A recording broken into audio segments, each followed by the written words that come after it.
اور افغانستان کے درمیان تعلقات بہت اچھے نہیں رہے ماضی میں، اور ابھی حال میں بھی اونچ نیچ کا شکار رہے ہیں۔ آپ کا بڑا وہاں پر اثر و رسوخ ہے افغانستان میں بھی اور ادروائز بھی۔ ابھی طالبان کے ساتھ مذاکرات ہوتے دیکھ رہے ہیں آپ؟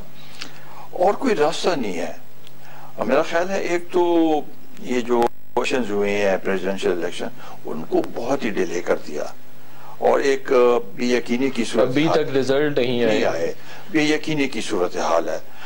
اس کو وہ کرنا چاہیے تاکہ اشرف غنی صاحب وہاں پر پریزیڈنٹ ہیں، لیکن الیکشن کا جب رزلٹ نہیں آیا تو اس لیے یہ ایک صورتحال ہو جائے۔ دوسرا میرا خیال ہے کہ اور کوئی راستہ نہیں ہے امریکہ کے پاس بھی، اور انہوں نے اپنی پوزیشن خود اتنی وہ کر دی ہے، کمزور کر دی ہے کہ اب ان کے پاس اور کوئی راستہ نہیں ہے۔